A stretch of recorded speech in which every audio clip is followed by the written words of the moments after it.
Ladies and gentlemen, please be upstanding for I worship the Mayor.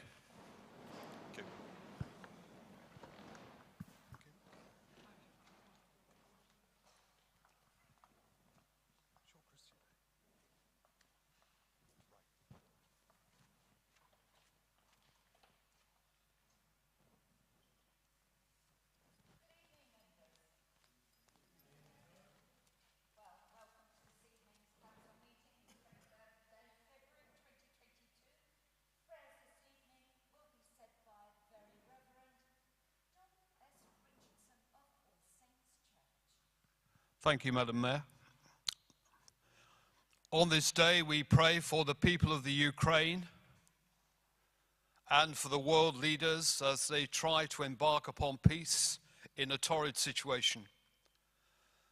Thinking about the people of Maidstone, of this borough, who will have family and friends and colleagues in that country, who will be anxious and afraid as they see the television and listen to news.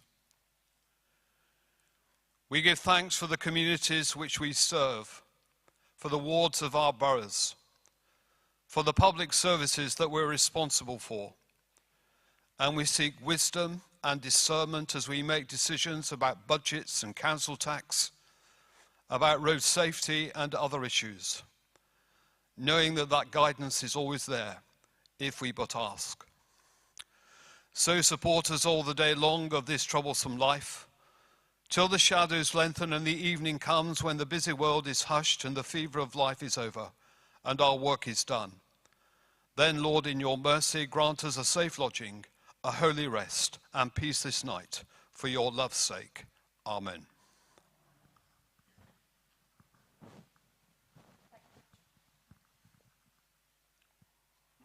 I've just found out how the microphone works. I do beg your pardon. So please be seated, everybody.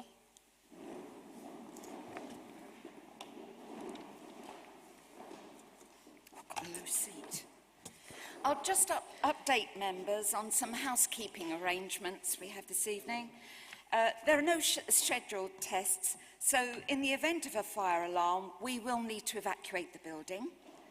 The fire exits open automatically and are clearly marked. Please leave through the nearest exit to your seat. The muster point is in the car park by the Bowls Club.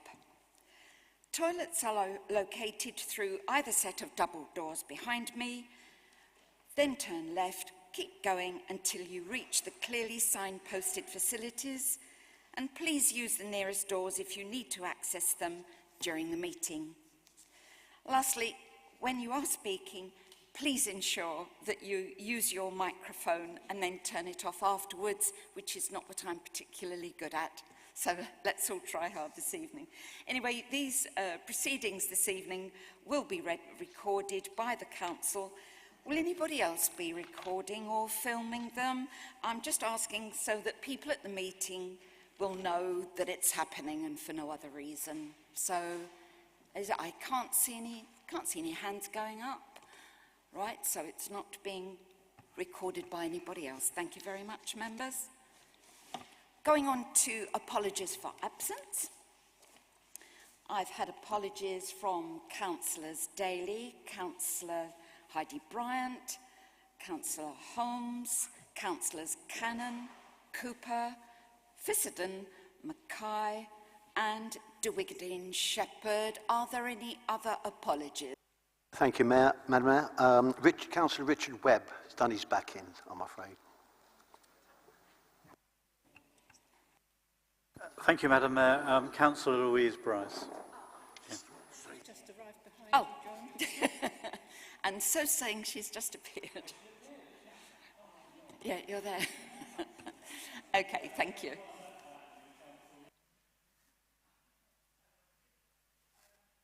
I'll ask our legal representative, I beg your pardon, Councillor Cox, I beg your pardon. We have Councillor Hasty en route, but delayed. Thank you. I think there are one or two other councillors that may be delayed as well. Actually, Councillor Cox, you are totally out of my line of vision. So if you need to speak, can you Yes, that'll be fine, thank you. Are there any applications for dispensations? There are none, thank you, Madam Mayor. Thank you very much. Are there any disclosable pecuniary interests or other significant interests by members?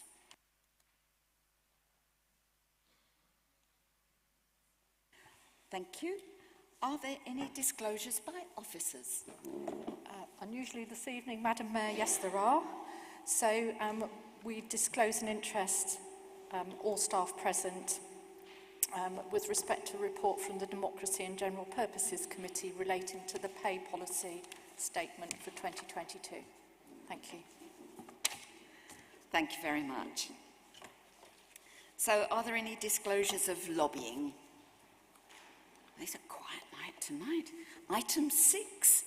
Is it agreed that items on the agenda be taken in public as proposed? We have no yellow papers, so I assume it's agreed. Good-o. Right. Item 7. Minutes of the extraordinary meeting of the Borough Council held on the 8th of December 2021. Are these minutes agreed as a correct record, members? Lovely, thank you. Item 8, minutes of the meeting of the Council held on the 8th of December. Page 4, are the minutes of that meeting agreed as a correct record? Lovely, thank you. Item 9, the minutes of the extraordinary meeting of the Borough Council held on the 31st of January 2022. Are they agreed as a correct record, members? Lovely, thank you very much. Item 10, we now come on to Mayor's announcements, which I'll be happy to read out once I find my piece of paper. Because, to be honest, there's been so much going on that if I don't write it down, I tend to overrun considerably. Because I've met so many wonderful people who volunteer their own time to help others. It really is an eye-opener. But what I would like to just concentrate on is what I have been up to that I can tell you about. So I started off at the Bridgemill Way Recreation Ground in Tovel. Now you probably know that that was an old landfill site. And I was there to break the ground to plant the first of 420 trees donated by the Woodland Trust. And that was to commemorate the 75th anniversary of the Maidstone and Medway Soroptimists and the worldwide centenary of the Soroptimist movement. So, but it was a flipping cold morning, wasn't it? Councillor Mortimer was with me. It was cold, it was foggy, and we just about managed to see what we were doing. I was delighted to take part in Maidstone's Clean Up Maidstone campaign. I met our street cleansing team in town, and they'd joined forces with our partners, One Maidstone, and we blitzed Earl Street, or rather they did. I sort of pretended to pick up a few bits. But they're blitzing the town centre and other key areas across the town. I was keen to thank them all for the great work that they do, keeping our borough clean and tidy, and actually, I take care, all of us, I encourage everybody to take pride in our wonderful borough and to help keep it tidy. I then had the pleasure to hold a very shiny new spade out at junction 8 of the M20. It was the opening, well rather it wasn't the opening, that won't be for a while yet, but I turned the first clod to celebrate work starting on Lock 8. That's the new mixed-use business park at Junction 8. I know it was a controversial project. It still is, I suppose it always will be. But it will bring us much needed employment and help put Maidstone on the map and show that we're open for business. I must tell you that Jubilee Square was absolutely filled with colour and excitement for the Chinese New Year celebrations. It was organised by our friends Cohesion Plus and Maidstone Cultural Group. Again, the weather was bitterly cold, but the sky was blue, and my role as mayor was to wake the lions from their sleep by dotting their I's before they launched into their energetic dancing to clattering cymbals and drums. It was a real sight to see in the centre of our wonderful town, and the look on the children's faces, and indeed the parents and grandparents, was a joy to behold. I must ask you, when you're next in town, do please visit the Heart of Kent's new permanent hospice shop. It's in the mall, and it's just opposite TJ Hughes. It's their first ever shop in a shopping centre. Sounds a bit odd, but that's how it is. It's very smartly kitted out, and it looks very boutiquey. It's not your normal racks and racks of stuff. It looks very boutiquey, and I was very pleased to open it. So I'm continuing to promote a positive image of Maidstone, championing causes and raising profiles. I'm trying to build the entente cordiale as I go and visit the other mayors and district chairmen in their own areas across our county. But I have to say, it couldn't happen without the support of my PA, Julie Webb, and the civic officers, Ray and Russell at the back there. They work jolly hard, not just doing other stuff in democratic services, but keeping their eye on me as well. So that's the end of my announcements this evening, and now we're going to move on to item 11. I understand that we have no petitions this evening, so let's move on to item 12, where we've got a question and answer session for members of the public. Now, this evening we have 2 questions for the Chairman of the Strategic Planning and Infrastructure Committee, but Councillor Cooper's unable to be present this evening. So I therefore move that Council Procedure Rule 14.9 be suspended for this meeting, only to enable the Vice Chairman of the committee, Vice Chairman of Spy Committee, to respond, rather than having a written answer sent to each questioner. Is that seconded that request? Thank you, Councillor Blackmore. A few others second it as well. It's too cold to turn the pages. Right, thank you for agreeing that, members. I've received notification that Mrs. Sue Harwood wishes to ask a question of the Chairman of Strategic Planning and Infrastructure Committee. Now, as it happens, Mrs. Harwood is unable to be here. Thank you. Is unable to be here this evening. Therefore, I have agreed to ask the question on her behalf, and I know that it will be answered by Councillor Springett, but I'll ask the question first. Will full council be provided with a detailed analysis of all representations relating to the Local Plan Review Regulation 19 consultation, and will the findings be publicly debated before submission to the Inspectorate? Councillor Springett, who is the Vice Chairman of the Strategic Planning and Infrastructure Committee, will now respond to the question. Thank you, Madam Mayor. Submission of the Local Plan Review was agreed by full council at its 6th of October 2021 meeting.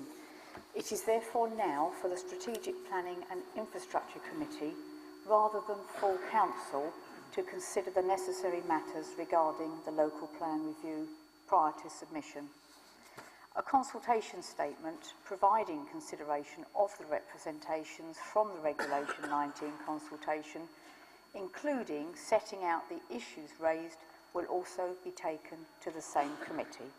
Thank you. Thank you very much, Councillor Springett, and I will ensure that a copy of your response is sent to Ms. Harwood. I've received notification that Mr. Steve Healy wishes to ask a question of the Chairman of the Policy and Resources Committee. Mr. Healy.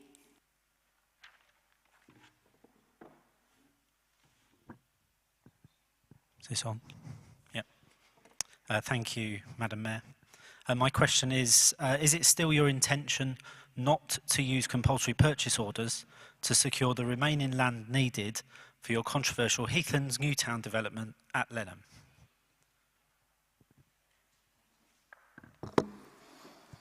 Thank you, Madam Mayor. Good evening, Mr. Healy. Very simple, straight answer. It is no one's intention to use our CPO powers.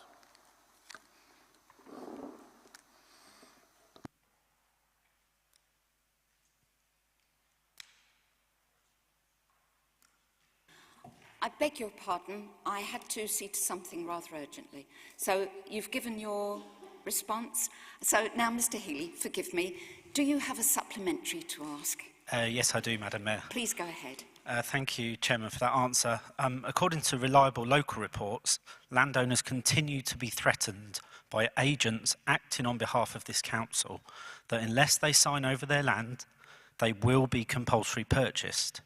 Why are Maidstone Borough Council and their agents using this unethical tactic to secure land for this controversial project? Councillor Burton?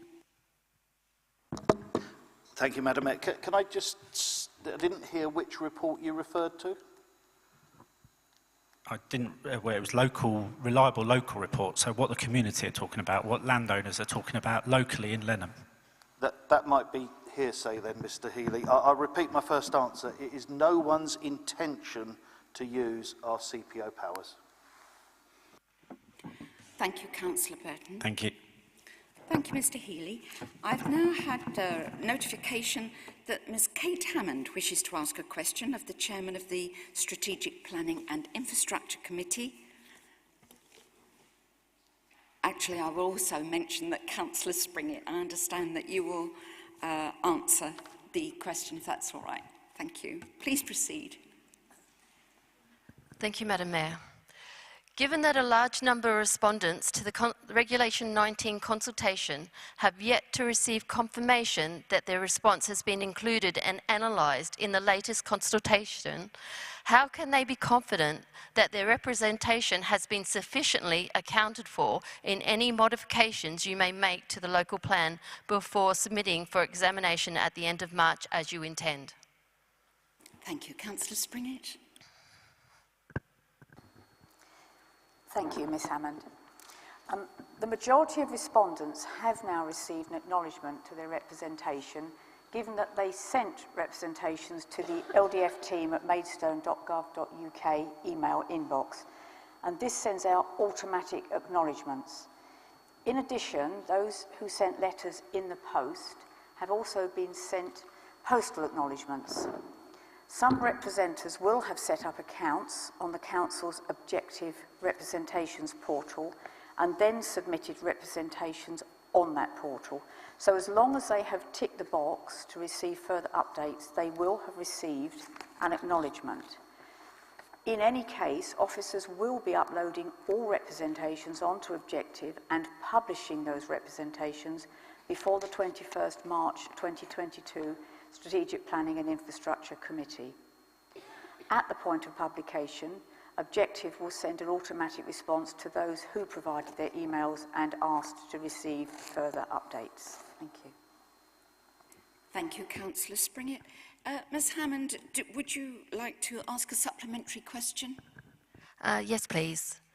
My supplementary is really short and quick. Is this a predetermined local plan? Councillor Springett. Thank you. No, it isn't. It isn't. There's a meeting of the Strategic Planning and Infrastructure Committee for the 21st of March, and that consideration then can be given to the proposed main modifications at that time. Thank you. Thank you, Councillor Springett. Thank you, Ms Hammond. Before I go to the next person who wishes to ask a ask a question, can I just check? We've had one or two members that have arrived, and I need to ask them whether or not they've have any interest to declare or whether they've been lobbied. I don't hear any. There you are. Hello. Is it no to both or? Hello. No, I've not been lobbied or any interest or disclosures or anything at all. No disclosures? None. Was it just you that came? Councillor Howard. Oh, Councillor Howard, I beg your pardon. You're okay. Thank you very much indeed for that. I now move on to the notification that I've received from Ms Gail Duff, who wishes to ask a question of the Chairman of the Policy and Resources Committee, and that's you, Councillor Burton, I think. Ms Duff. Good evening. Do you think Maidstone's residents will be pleased to know that Maidstone Borough delivered more houses in Kent over the last 3 years than Gravesham, Sevenoaks and Thanet combined, as well as ranking 23rd highest in receipts of new homes bonus out of a total of 333 local planning authorities across England? Thank you for your question. Councillor Burton. Again, thank you, Madam Mayor, Ms Duff. You're probably aware that there are essentially 3 tests for delivery that hang over us. We have a local plan commitment which delivers a target across the entire plan period. We have a requirement to ensure that we have a 5-year land supply, and in latter years we are held to a 3-year delivery test. You have to take all of those requirements in the whole. And whilst in recent times we've delivered above what you would, on a year-by-year basis, expect the 3-year delivery test to command, in actual fact, it compensates for the earlier plan period where we under-delivered. Now, the importance of this is quite clear. If we don't meet that criteria, if the plan does not stand, we lose control of planning. And it's worse than that, we have sanctions. So your question is, do I think Maidstone residents will be pleased to know about the delivery of these numbers? I am sure they are no more pleased than we are as councillors in having to deliver a plan that delivers those numbers. Do I think that if they take a step back and say, is it better for Maidstone to be in control, unlike just about all of our near neighbours that are under sanction and without plans, and under the regime of planning by appeal, which is the worst of the worst of the worst, I think we're doing the right thing. You referenced new homes bonus. Government have made it clear that over time that will be diminished and reduced. So we'll take whatever money we can get off of the government to support infrastructure in this borough, but we do not rely upon it, and neither do we plan to achieve it. Thank you, Councillor Burton. Ms Duff, do you wish to ask a supplementary question of the Chairman of the Policy and Resources Committee? Yes, I do, thank you. Please proceed. What are your predictions for this year's housing delivery for Maidstone Borough Council? Do you want to try that, Councillor Burton? It's perhaps a stretch from the original question, but I'm sure if I really had a crystal ball that knew absolute answers to that, I could probably make myself a very rich man. I think if you look at the supply chain out there, supply of housing is under enormous difficulty with regard to labour supply and materials. So there's a difficulty, there's a constraint. I also know, through first-hand experience of both son and daughter looking to purchase houses at the moment, there is nothing for sale, virtually. It's really, really, really constrained. So the demand is there. Whether the developers have the ability to supply, I'm not sure. To give you an answer, I reckon we'll be closer to being on target than above. Thank you, Councillor Burton. Thank you for your question. On to item 13, members. I've received notification that Councillor Mrs Grigg wishes to ask a question of the Chairman of the Strategic Planning and Infrastructure Committee. Over to you, Councillor Grigg. Oh, I beg your pardon. I'd better say, I beg your pardon. In the absence of the Chairman of the Strategic Planning and Infrastructure Committee, I've agreed that the Chairman of the Policy and Resources Committee will respond. Thank you, Madam Mayor. After receiving no response from planning enforcement to discuss a local issue of concern for 5 days, can the Chairman please advise members regarding the current measures being taken to improve enforcement procedures for this council, and can he also reassure members that the necessary funds are being made available to help resource this understaffed department with its workload? My concern, and that of the Maidstone Group, is that planning safety is being compromised and that retrospective planning applications are becoming a recognised method of overriding planning rules and regulations. Thank you. Councillor Burton. Thank you, Madam Mayor. Thank you, Councillor Mrs Grigg. This question perhaps comes to me and not purely spy, because you actually refer to the resourcing for this situation. Look, I think my colleagues here will have been the first for the last several years to demand that we actually up our game with enforcement. And that has been delivered in so much as we do have now more planning officers than we've ever had. We recently have some churn in that department, which is not helpful. But what I would really direct you towards tonight is the budget on our papers. This budget recognises the need to fund the resources of planning and planning enforcement properly, and it does so well and it does so generously. Thank you, Councillor Burton. Councillor Mrs Grigg, do you have a supplementary question you'd like to ask? Thank you. Thank you very much for your answer. Basically, what I'd like you to do is reassure us again that this is going to be a priority. And can I please ask that members are kept advised of any progress and timescale of any recruitment drives? Thank you. Councillor Burton. The assurance is there. For me personally, it's a priority. For many of my colleagues, and I would hope that all of us in here is a priority. And yes, it's absolutely right that we communicate the progress with staff recruitment and as people are put into new positions.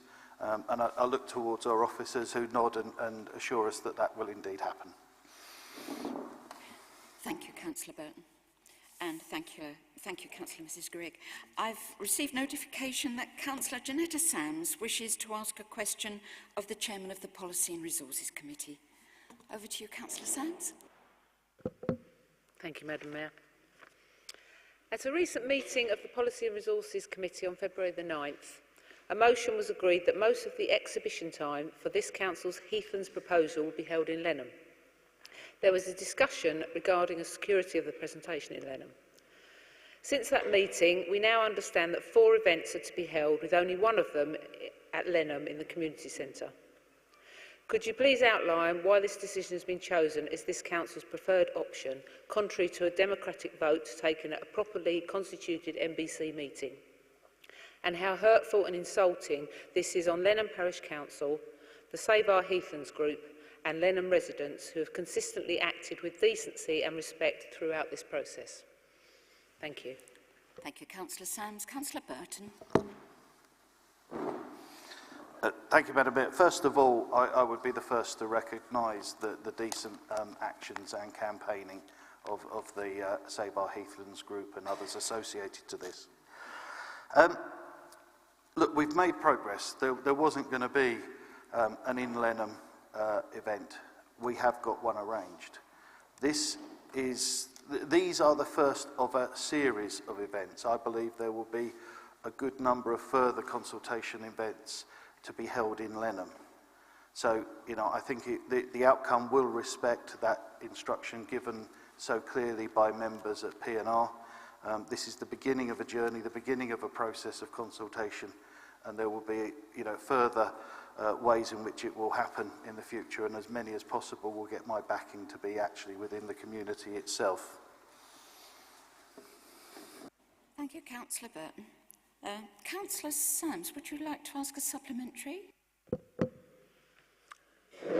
Yes, thank you. I understand what you're saying, that those in future will be in Lenham, but this was a vote that was made, and it was assumed, I think, by councillors who voted to have it before the SPY main modifications, and obviously this consultation was supposed to be in November and October. So I suppose I'm asking, who is leading the MBC Garden community-led project? Is it Homes England, or is it MBC, or is it the councillors on P&R?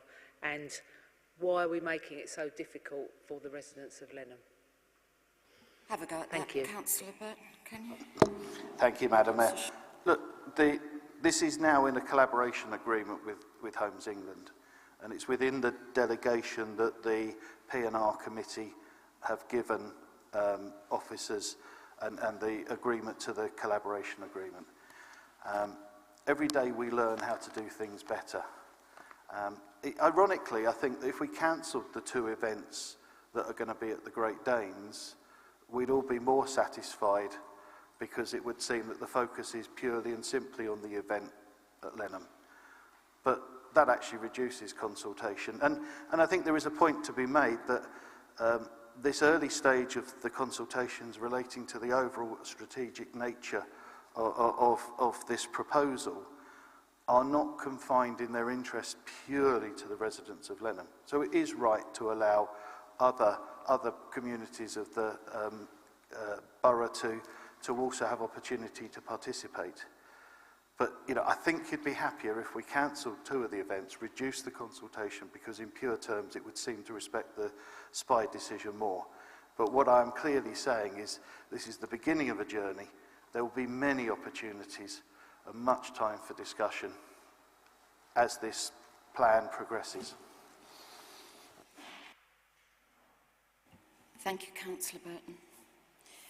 I move on to item 14. There is no report from the Leader of the Council on this occasion in favour of the subsequent items we've got on the agenda. So I would like to move on to item 15, which is the report of the Audit, Governance and Standards Committee. And I call upon Councillor Perry to move the recommendation of that committee relating to the procurement of external auditors. And the recommendations on page 16, I believe, Councillor Perry. Thank you, Madam Mayor. Members, the recommendation, which is clearly stated in the paper, is an invitation from Public Sector Audit Appointments, which is the PSAA, to become an opted-in authority in accordance with decision-making requirements of the local audit appointing persons regulations. This is an important issue because we currently use the PSAA as our authority, and it is a subsidiary of the LGA. It has, I think it's fair to say, a number of advantages in acting on our behalf, and most councils use the PSSA, only a very few don't. But I would like to say that the audit has not been without its problems this year. We still haven't had our accounts fully signed by Grant Thornton, our external auditors, and we are pressing them at the moment to get a proper result. This does not cast any aspersions on our accounts. We have a very sound, and I'm proud to be associated with it, one of the soundest finance systems, I think, of any local authority, dare I say, in the country. We have a long tradition in this council, and we will continue to make sure that our finances are very sound. And I'd like personally to thank our finance team, who do a fantastic job in producing our accounts.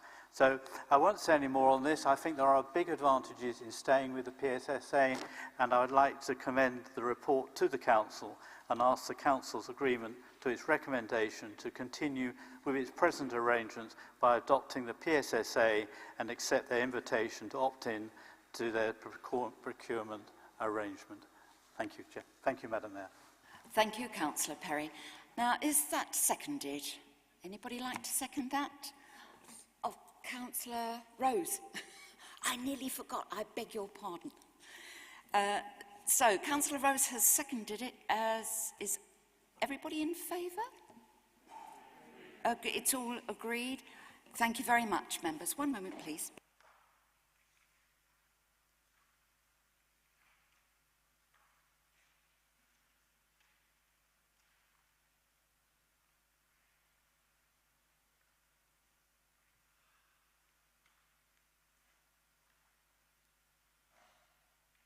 Can I just check, please, whether Councillor Hinder or Councillor Brendel are here? I don't... Oh, they... You see, I can't see you. Hello.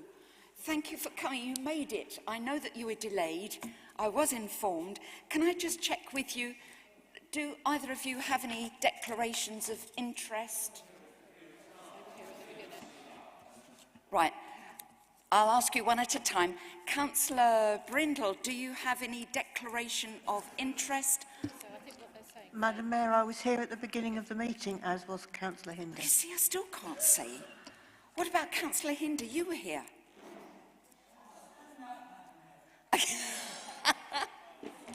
Do you know what? I'll be really glad when we're back in the chamber and hopefully I can see everybody. One moment, please. Lovely, thank you very much. I always work on the principle that it's better to be safe than sorry. Now, where are we now? We've had the report of the Audit Committee, and now we can move on to the report of the Democracy. I'm on item 16. I want to call upon Councillor Pearl next to move the recommendation of the Democracy and General Purposes Committee relating to the Pay Policy Statement 2022, and the recommendation is on page 41. Over to you, Councillor Pearl. Thank you, Madam Mayor. Yes, it's one of the sort of idiosyncrasies of the Democracy and General Purposes Committee that, in addition to the sort of hackery that Councillor English and I enjoy so much, we currently cover the employment brief, well, for the remainder of this year anyway.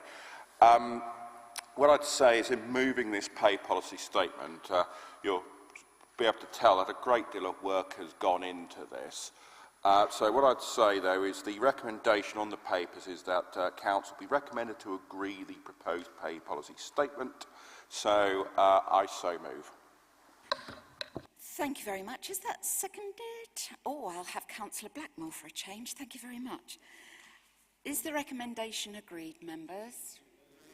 Lovely, thank you very much. Let's move on to item 17. Before I move on to Councillor Burton to move the recommendations of the Policy and Resources Committee relating to the medium-term financial strategy and budget proposals, I would remind members that as a consequence of the Local Authorities Standing Orders England Amendment Regulations 2014, there will need to be a recorded vote on any amendment or decision relating to the budget or council tax setting. This will enable people to see how their councillors voted not only on budget motions but also on any amendments proposed at the meeting. So now I can call upon Councillor Burton to move the recommendations of the Policy and Resources Committee relating to the medium-term financial strategy and budget proposals 2022-23. The recommendations are on pages 72 to 74. Councillor Burton. Thank you, Madam Mayor. I'm going to repeat a little bit of what you just said there. It is my pleasure to present to us all the medium-term financial strategy and budget for 2022-23. As the Mayor just said, the recommendations are set out for you, commencing on page 72 of your papers. Now, this is not simply a spreadsheet of inert numbers and assumptions. This is a well-crafted plan for how we will be delivering on our promises to the people of Maidstone over the next year and beyond. A prudent and balanced budget which delivers more than ever before whilst shielding our residents from the full impact of rising inflation. It is ambitious and it is bold. It sets out how we will resource the capability needed to fulfil the commitments that I have made in my speeches as leader and the decisions that have been made at our committees over the last few months. This budget enables the delivery of an extra 1,000 affordable homes to address the needs of our residents by securing for local people a significant slice of the housing growth imposed upon Maidstone. This budget delivers the funding needed to produce the strongest policies that we can have to turn our climate change pledges into real actions when it comes to new development. Strong environmental standards and the highest quality of design and delivery. It equips us to tackle economic development across the borough, steering job creation and excellence, the setting out of a bold and ambitious town centre strategy to face the challenging times of change and to make Maidstone the very best. We shouldn't call this a town centre strategy, we should call it a borough centre strategy, because it should serve all of our residents and communities. This budget provides strength to ensure our commitment to playing our part in tackling law and order issues by equipping our teams from planning enforcement all the way through to our community to support unit. We will deliver on our promise to do more. This budget supports more joined up and effective delivery of culture and leisure, forcing cohesion of our assets and opening our offer, striving to fulfil that ambition that there is something good going on in Maidstone every week. A reason to visit, a reason to relax and enjoy, and dare I say it, a reason to spend in Maidstone. A circular local economy that benefits all. I commend this budget to you and so move the papers. Thank you, Councillor Burton. Are you seconding? Thank you very much indeed. That was Councillor Pearl seconding. One moment, please.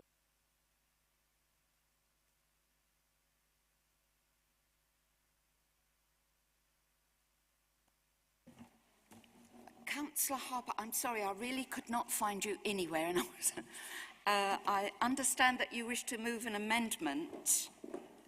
Beforehand, but you just need to check. That's right, Madam. That's right, Madam Mayor. I think everybody's had a Just a minute. I do apologise, Councillor Harper. I've messed up again. Just a minute.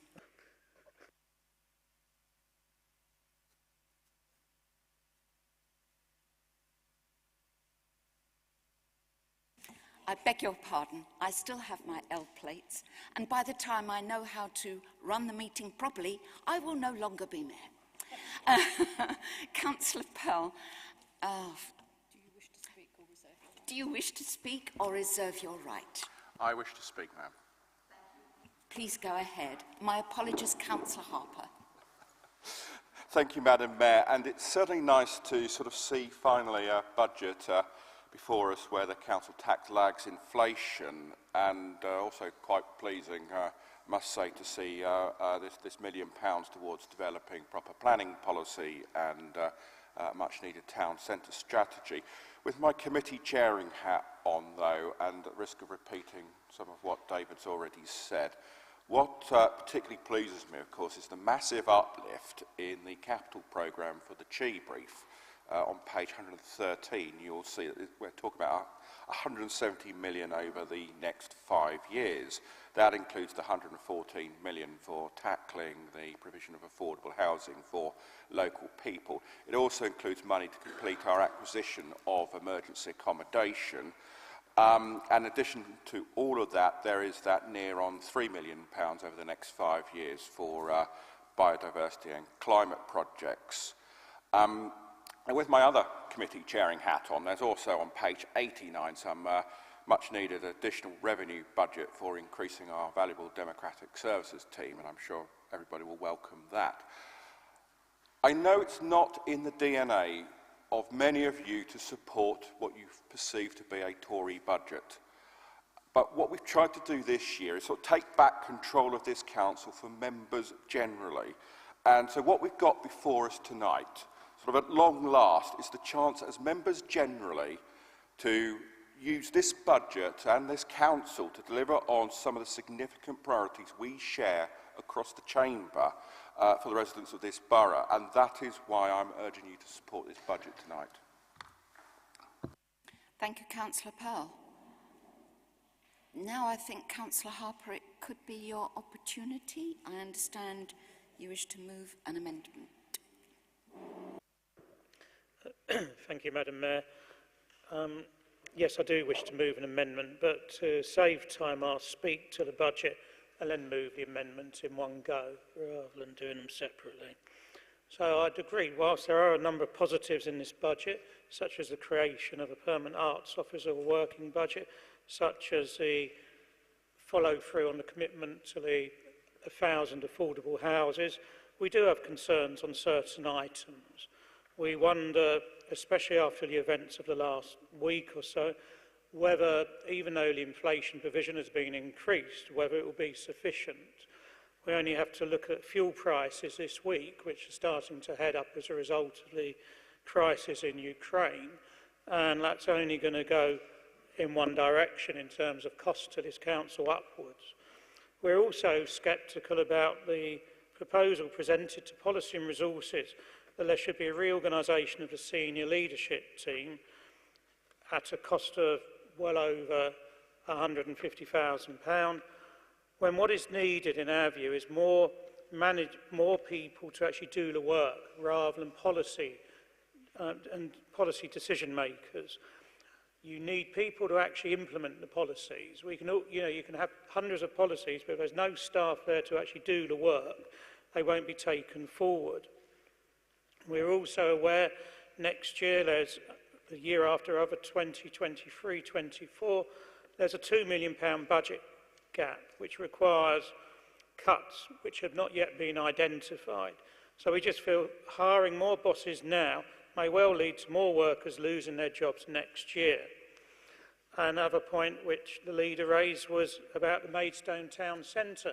And whilst we fully support looking into projects around the town centre, our big fear is that it continues to be seen as not a town centre for the residents of Maidstone.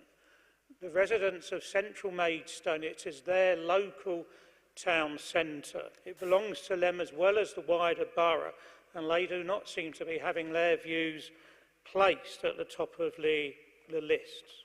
Now that's what I wanted to say about the overall budget. I'll now move on to the amendment. So I'd like to formally move that the recommendations of the Policy and Resources Committee relating to the medium-term financial strategy and budget proposals 2022-23 be approved, subject to the addition of the following. 18, that a further £40,000 be added to the museum development plan in the capital programme, and capital programme funding be increased by the same amount to enable improved programme of gallery refurbishment at the museum. And that we would expect the revenue cost, the extra £1,600 a year, to be contained within the museum's budget. We believe that, I think our rationale and the motion's fairly self-explanatory. The reason we're putting it forward is we believe that the current provision in the capital programme is on the low side, especially when set against the ambitions for the current and future projects. Allocating this additional money will enable the early history of Maidstone to be presented in the best possible manner. It will also hopefully enable staff to allocate more time and resource to project management so the delivery can be quicker than the planned opening date of June 2025, which is well over 3 years away. And while I'm talking about the museum, we've recently heard rumours that not all the current capital funding will be allocated to the archaeological gallery and withdrawing room refurbishment. We hope this is not the case and would welcome a categorical assurance and a statement on the record made today by the current administration to confirm that. There you go, I was entitled to 10 minutes and I think I was a lot less. Thank you, Councillor Harper. Is that seconded? Sorry, I really can't see. Martin. Oh, I beg your pardon. Councillor Cox. Thank you very much. Do you, one moment, ask Clive whether or not he wishes to? No. So, Councillor Cox, do you wish to speak now or reserve your right to speak later? Lovely, thank you. I'll open this up to debate. I see Councillor Webb, actually, but before you do, Councillor Webb, did I see Councillor Rose? It was Councillor Rose at the back there, wasn't it? Please go ahead, Councillor Rose, and then I'll take Councillor Webb.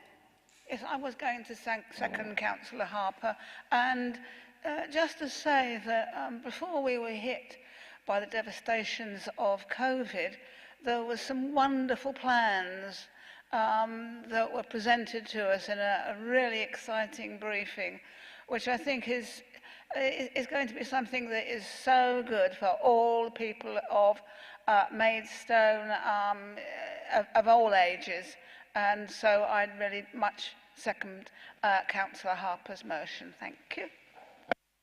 Thank you, Councillor Rose. I now have Councillor Webb.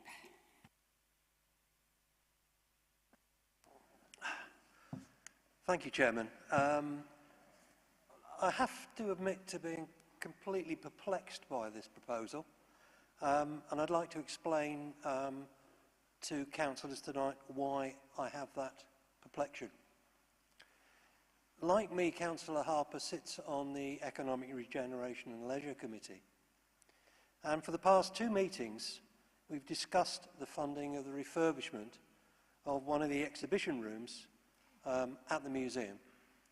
We know we have £389,000 from the Borough Council. In addition, which is part of what's missing from his submission, is that we are fully aware that £100,000 from the William and Edith Oldham Trust has been gifted, or will be gifted, to the development of the museum, alongside a further £100,000 matched funding from the Maidstone Museum Trust. That to me makes a total of £589,000. Quite interestingly, the plans for this redevelopment are not in place yet. We are waiting for planners to come forward to present to Earl what the likely look of the museum will be. So this is wholly premature. In addition, what I have been given permission by the leader of the council to say tonight is that we, in discussion with a further provider who wishes to remain confidential at this time, will commit up to a further £50,000 per annum to ensure that the museum is open 5 days a week, unlike the 4 days at the moment, because of the cuts that the previous administration, and in fact the leader of the Labour Party, led forward in the last 18 months. So to me, this is a complete U-turn by the Labour Party. So knowing this information, Chairman, I would say this is wholly premature, and that I speak against this proposed amendment. Thank you. Thank you, Councillor Webb. I now have Councillor Clive English.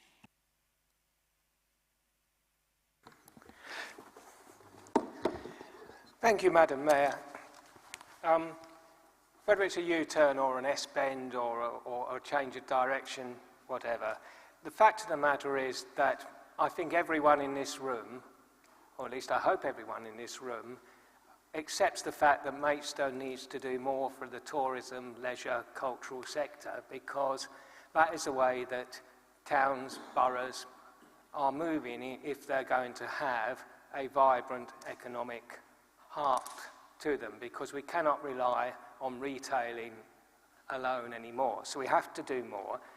Now, the proposal may need some additional work, but I do think that, in general, it's the right direction of travel, and that we should be putting extra resources into strengthening our visitor economy. Overall, that is where the future of this town lies. Sorry, this borough lies. I mustn't be urban-centric. It's the museum for the whole borough, not just the town. And I do believe that, on balance, I will support Councillor Harper's amendment. I do think that perhaps when we look at the capital programme in terms of the museum, there is still some work to do, but I think that, on balance, at this time, it is worthy of support, and that we should be moving forward with greater resources for this very important part of our economy and our offer to the public. And it is, you know, we can all score points and do a direction about who did what at what time, or who changed their mind about this sort of thing. The important thing is, let's do something to actually increase the footfall in this town and make this town more attractive overall. Sorry, I keep saying town, this borough more attractive overall. Thank you, Councillor English. I can't quite see, but is there anybody else who wishes to speak on the amendment? Please hold up your hand if you think I can't see you. In that, sorry, was that you, Councillor Cox? Yes, you can now come back. Thank you. Thank you very much, Madam Mayor. Councillor Webb brought up the point. I was really backing this for this reason. You've said that there is more money coming forward. Well, we need to have the staff resource to be able to pick this up at pace, because we now have more people coming forward and saying they wish to support this. We only had the £389,000 there before. Two people have come forward, two groups have come forward and therefore said they wish to match fund this in a sense. And now somebody else has come to you and said they want to see the museum stay open an extra day. This needs to be picked back up again and pushed forward. So I feel this extra spend will enable it to do that. Now you can nod as well as shake, Councillor Pearl, there. But I do think supporting our local visitor economy is very important. I recently went to Canterbury, which really has taken a heck of a hit after COVID. And I think our town has not taken as much as a hit, but if we're looking for 2025 for this to come in, we don't want to miss that. We need to pick this up at pace. We have seen designs, we have seen, not detailed designs, but we know what it's going to look like, and we know what's going to be able to be done with the increasing money coming up to 589,000. So it's good, but I think this extra 40,000 will help staff this and push the project forward. Thank you. Thank you, Councillor Cox. I think, hang on a minute. You've already spoken, Councillor Webb. I'm not so sure that I can let you speak again. Councillor Burton? Have you, Councillor Burton? Thank you, Madam Mayor. Speaking to the amendment here. Councillor Cox, this is stated as capital money. I'm not seeing how that addresses the staffing to pick up the pace. Two totally different budgets, two totally different scenarios. I'm aware of the work that goes on to actually enhance the involvement of volunteers in the museum. These are the kinds of resources that we need to tap into. That's how we actually get more people coming to the museum, using the museum, participating with the museum. A nominal, let's think of a number, 40 grand. Well, why not 30, why not 50, why not 100? 40 grand, a nominal. With no thought of the detail of how that's actually used, deployed. Look, let's not play to the gallery. Let's actually roll our sleeves up and all contribute to the heavy lifting of actually making this museum succeed. There's money on the table. There's commitment in this budget to actually further enhance the town centre's role in economic development through leisure and culture and the wider parts of the borough as well. This is fiddling at the edges. This budget, as it stands, is sound, provides well, can be built on, and we don't need to play to the gallery. Thank you, Councillor Burton. I now think we're going to move to a recorded vote. Over to our Chief Executive.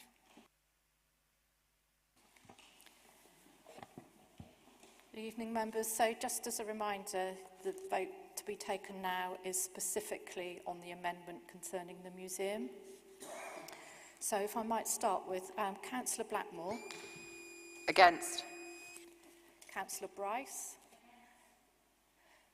Councillor Brindle. Against. Councillor Burton. Against. Councillor Clark. For. Councillor Coates. Councillor Cook. Against. Councillor Cox. For.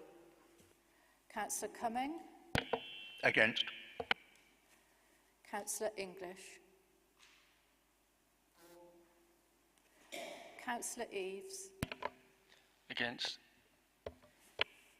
Councillor Fort? Against. Councillor Garton? Councillor Gooch? Against.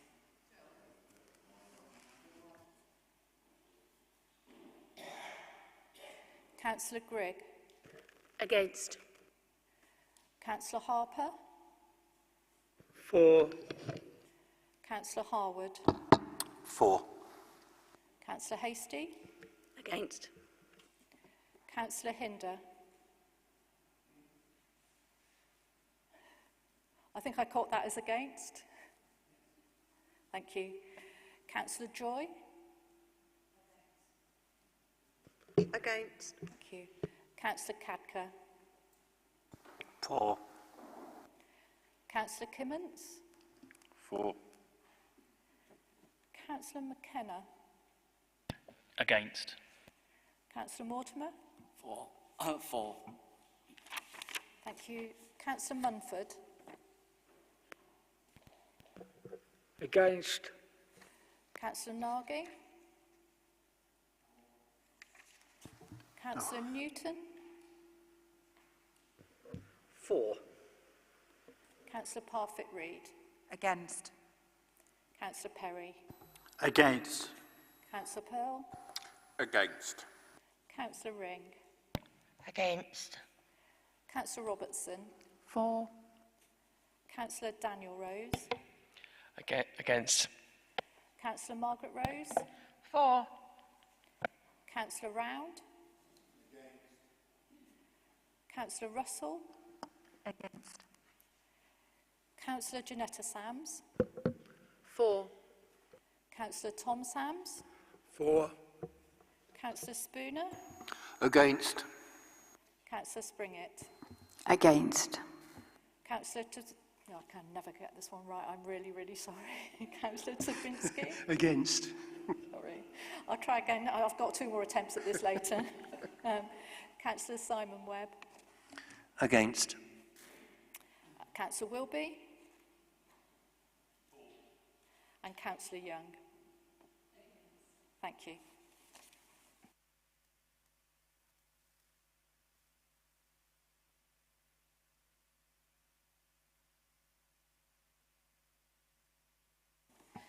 Thank you. So the votes were cast for 16 and against 28. So the amendment falls. Thank you, Chief Executive.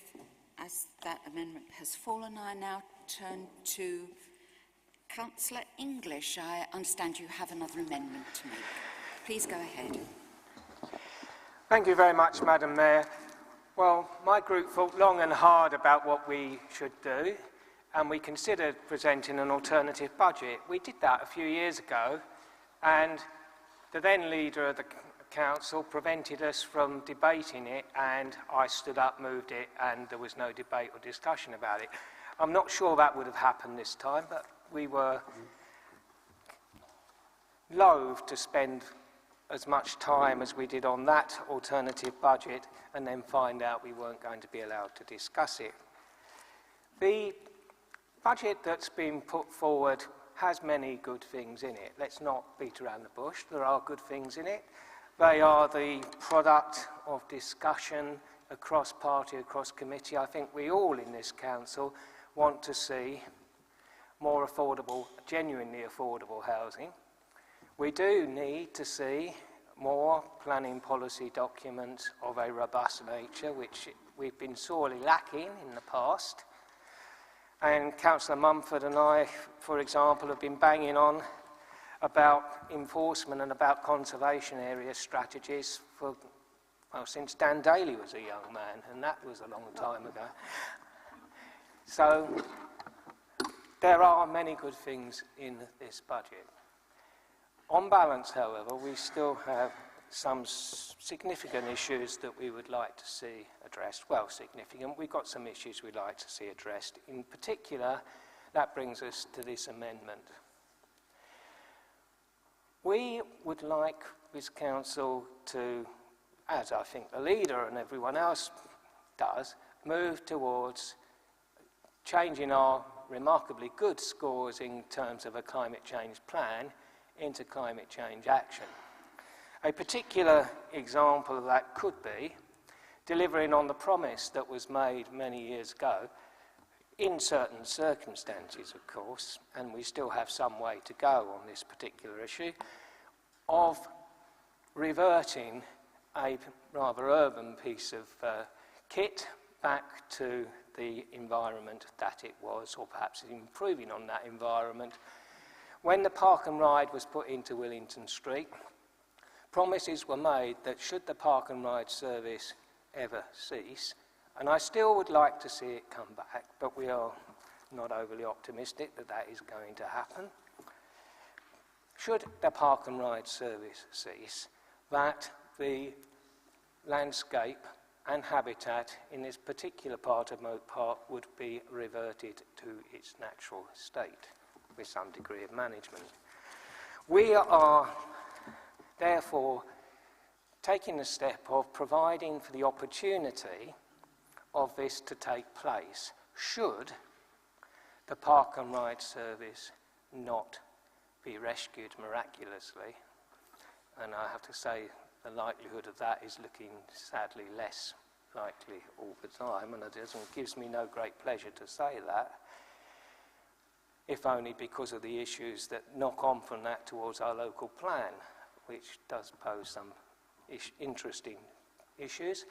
We are therefore moving a modest amendment, rather than trying to write an alternative budget, which would provide the opportunity to move forward with the rewilding of this important part of Maidstone, should that opportunity, which is still talked about in quarters, and we'd still like to see the Park and Ride not be salvageable or restorable in some shape or form. This is about making sure an opportunity is not lost, putting down a marker for improving our climate change actions in line with the policy objectives that this council has set out cross-party, and moving forward, hopefully, to provide some form of, I was going to say, some sort of concrete example of our commitment, but it's the very opposite of concrete which we are proposing to put into this place. And we hope that this will be seen as the positive suggestion it is, rather than a partisan initiative, because it is not partisan, and we are trying to be positive about this.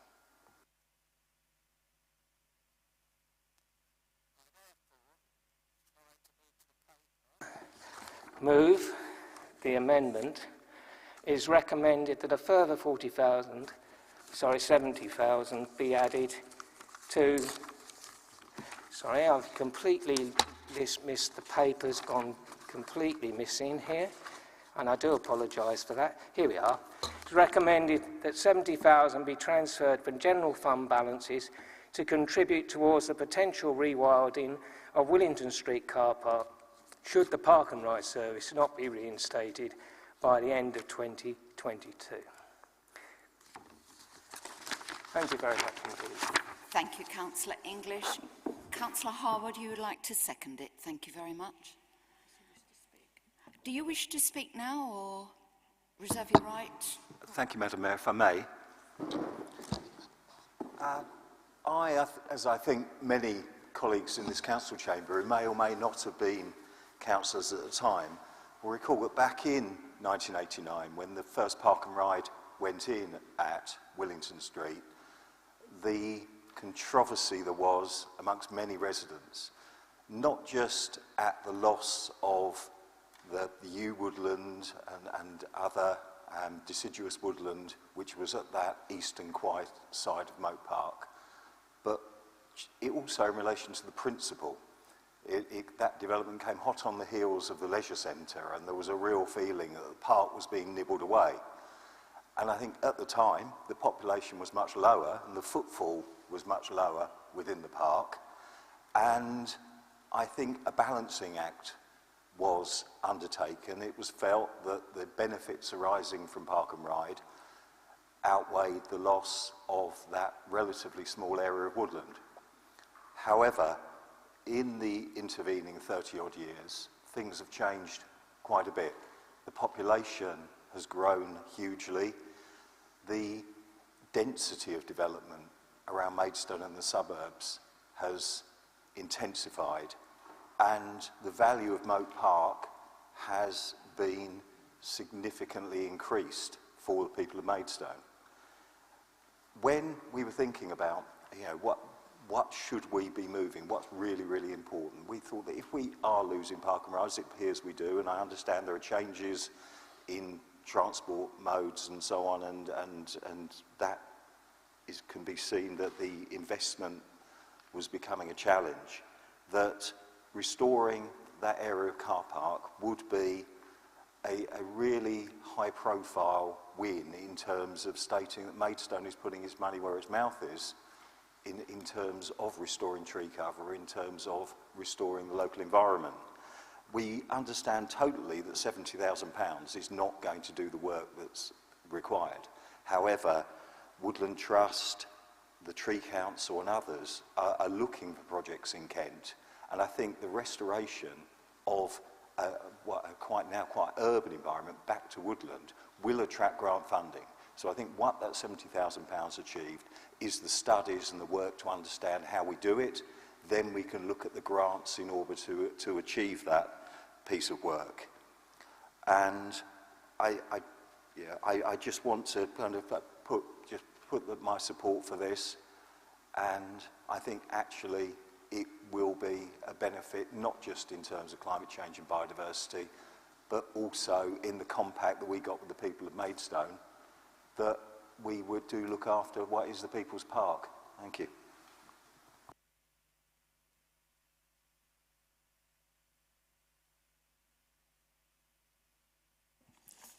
Thank you very much. I would like to open this up to debate, if I may. I already have, first on the list, Councillor Clark.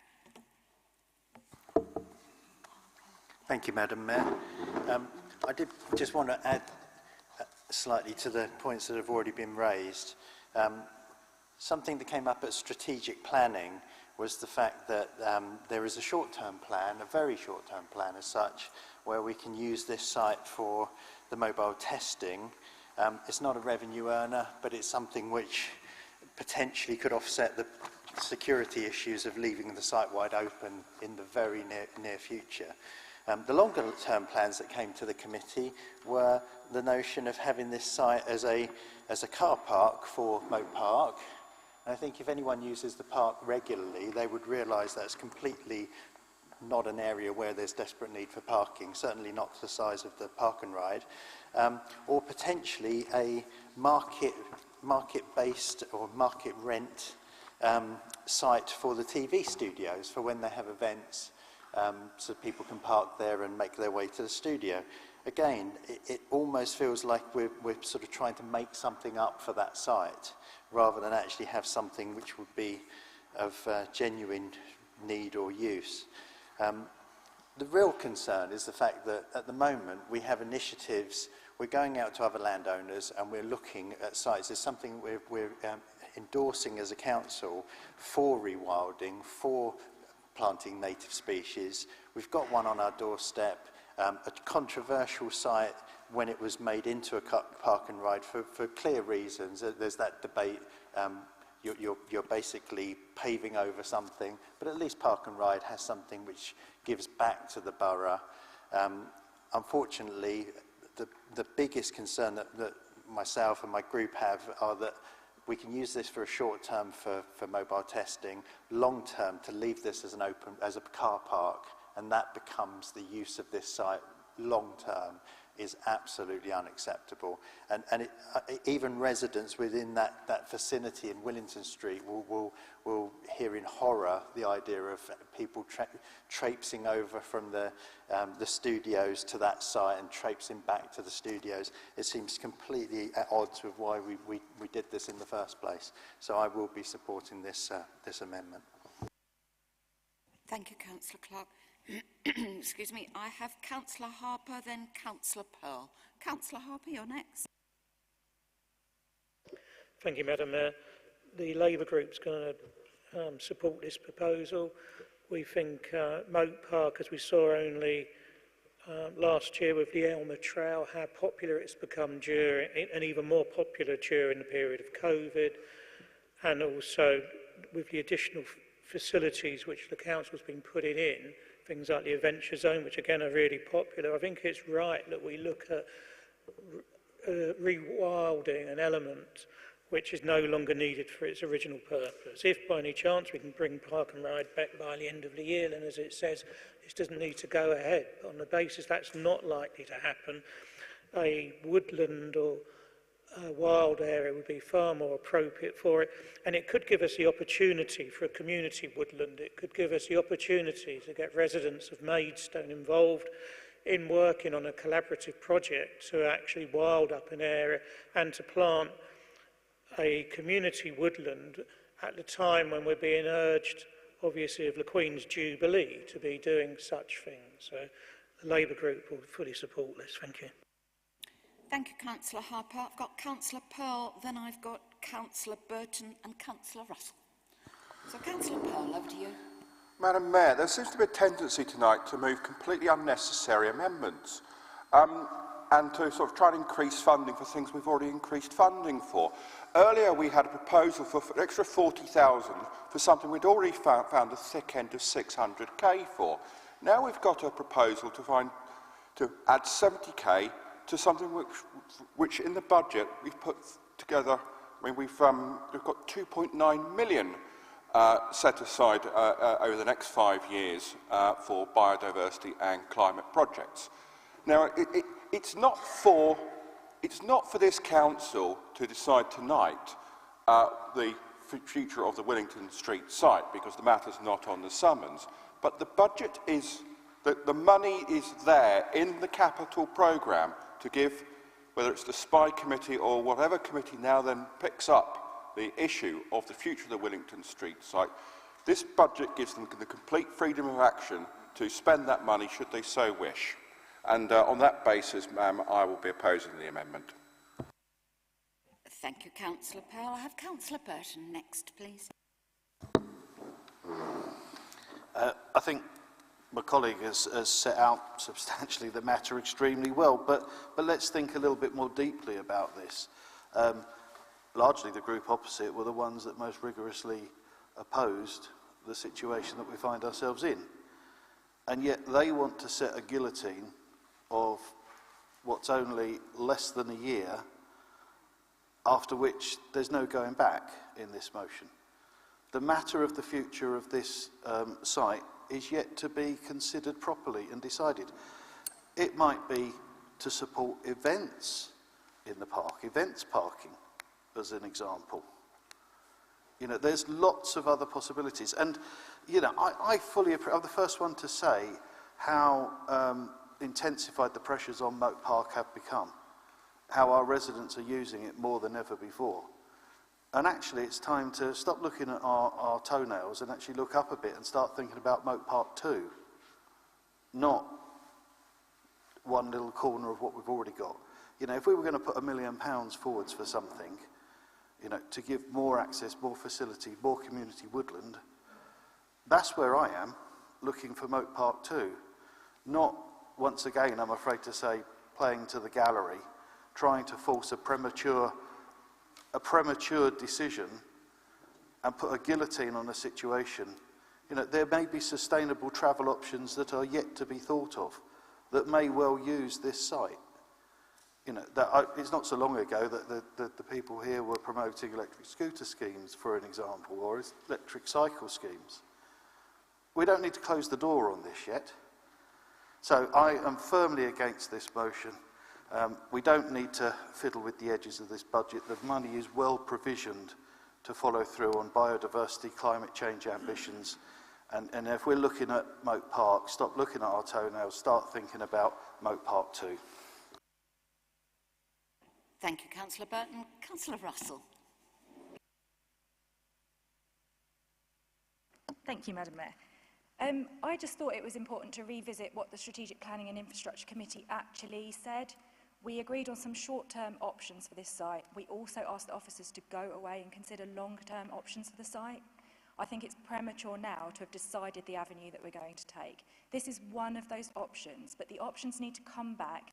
They need to be looked at in more detail in the committee, and then that needs to be decided on. It's our duty to spend the residents' money wisely, so we need to consider all of the options. Thank you.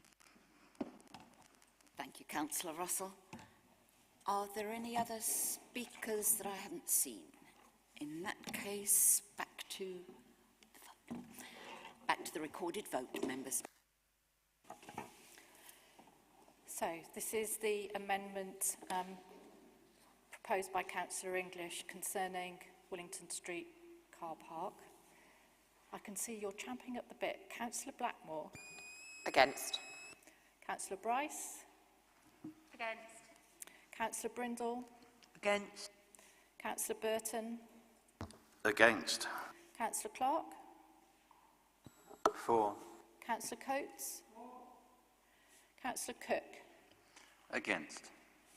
Councillor Cox. For. Councillor Cumming. Against. Councillor English.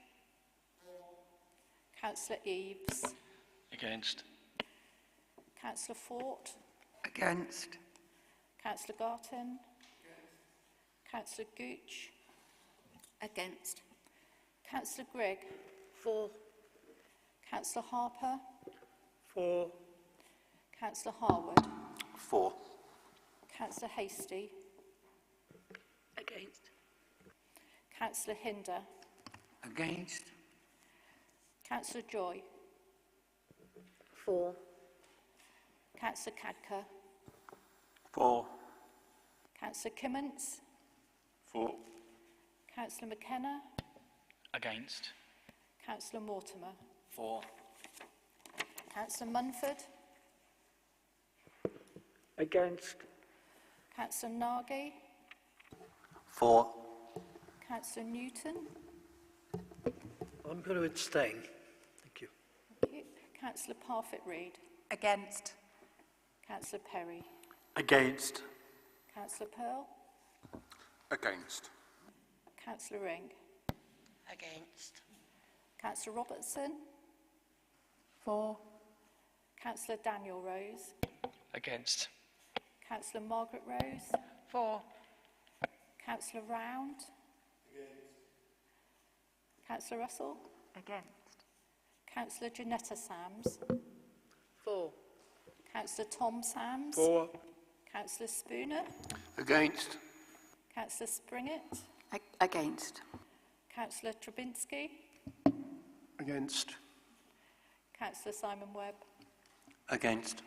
Councillor Wilby. And Councillor Young. Thank you.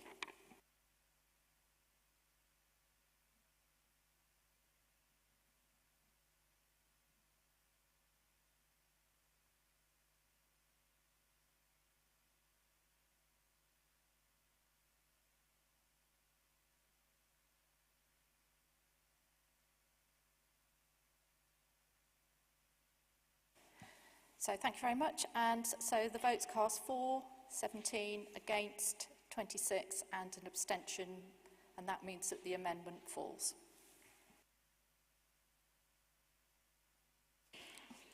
Thank you, members.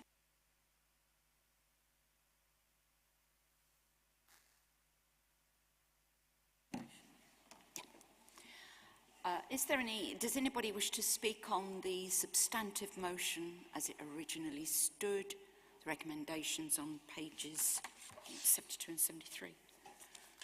Does anybody wish to speak, or shall we go to the recorded vote? I can't see anybody. Right, we will move straight to the recorded vote on the recommendations on pages 72 and 73. Over to the Chief Exec, please. Thank you, Madam Mayor. Councillor Blackmore. For. Councillor Bryce. For. Councillor Brindle. For. Councillor Burton. For. Councillor Clark. Against. Councillor Coates. Councillor Cook. 4. Councillor Cox. 4. Councillor Cumming. 4. Councillor English. Councillor Eaves. 4. Councillor Fort. 4. Councillor Garton. 4. Councillor Gooch. 4. Councillor Grigg. 4. Councillor Harper. Abstain. Councillor Harwood. Against? Councillor Hasty. 4. Councillor Hinder. 4. Councillor Joy. 4. Councillor Cadker. Against. Councillor Kimmons. Against. Councillor McKenna. 4. Councillor Mortimer. Against. Councillor Mumford. 4. Councillor Nagy. Against. Councillor Newton. 4. Councillor Parfitt-Reid. 4. Councillor Perry. 4. Councillor Pearl. 4. Councillor Ring. 4. Councillor Robertson. Against. Councillor Daniel Rose. 4. Councillor Margaret Rose. Abstain. Councillor Round. Councillor Russell. 4. Councillor Janetta Sams. 4. Councillor Tom Sams. 4. Councillor Spooner. Councillor Springett. 4. Councillor Tobinski. 4. Councillor Webb. 4. Councillor Wilby. And Councillor Young. Thank you.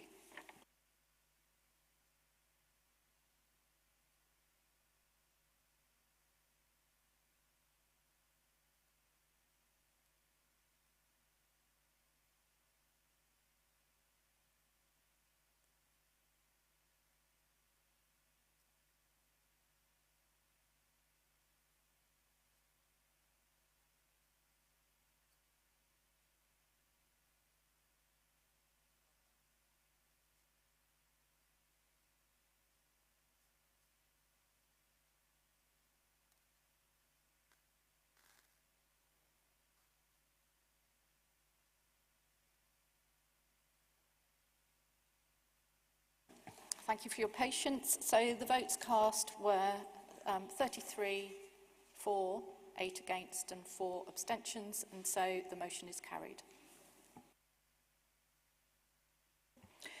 Thank you, Chief Executive. I now move on to item 18. The oral report of the Economic Regeneration and Leisure Committee held on the 15th of February 2022. There is no report. Item 19, oral report of the Democracy and General Purposes Committee held on the 16th of February 2022. There is no report from that committee.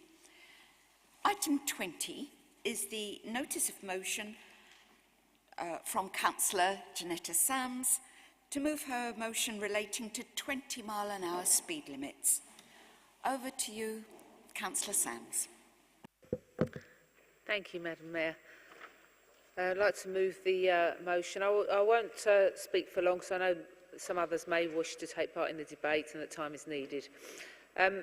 More than 8 years ago, in Harwich and Lenham, we collected a petition with more than 1,000 names locally for calling for 20-mile-an-hour limits outside schools. This was adopted by Maidstone Borough Council, and working with KCC, certain pilot schemes were established in the borough. Over the next period, it became clear that 20 Plenty rollout was quite slow and laboured and not meeting the residents' needs quickly enough. I think with a strong MBC support, this can be quickened. Recently, along with lots of other councillors, I attended a presentation organised by Calc with a speaker from the 20s Plenty. This was to give people's views and give a background and offer suggestions as to how we might bring the initiative forward in the interests of our residents. I found that the simple explanation given the difference between 20 and 30 might be the same as jumping from a first floor window and a third floor window. The first may result in injury, but probably survival. The other would probably offer severe injury and then and often would prove fatal. I found that simple analogy really striking and explained to me why this campaign resonates with so many of our constituents. Obviously there are words spoken about enforcement, and I believe that the majority of drivers at the moment are law-abiding, and I don't think that this diminishes with the 20-mile-an-hour speed limit. Most 20-mile-an-hour speed limits are self-enforcing, as are most 30s. So that's all I want to say on the motion at the moment. I hope that many of you can support the initiative and vote positively for that. We might then bring a united message to our residents in this town and our villages, and that we can agree that the campaign is right and that residents can have their views. Thank you, members. Thank you, Councillor Sams. I'm looking to Councillor Harper to second the motion. Yes, I would like to formally second the motion and retain my right of reply. However, I'd like to move an amendment which has clearly now been circulated to all councillors, and that the amendment is that the motion reads that the Maidstone Borough Council supports the default speed limit of 20 miles an hour on residential neighbourhoods and streets in areas where there is evidence of community support and a community-led approach. I feel this is a pragmatic amendment which maintains the wish, I think, of most of us here for 20-mile-an-hour zones in residential areas, but recognises that we should not impose it on unwilling communities, if such a thing exists. But where there is community support and evidence of support for a 20-mile-an-hour zone, then the council should support it in principle. I will now reserve my right to reply to the debate and the amendment.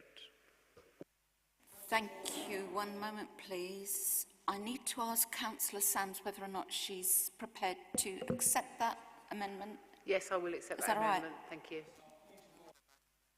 Yes, Councillor English. Unless my understanding of the English language is incorrect, and it may be, I don't think you can have a default speed limit in areas where there is evidence of community support and a community-led approach, because that's directly contradictory. I think the word default would need to be removed.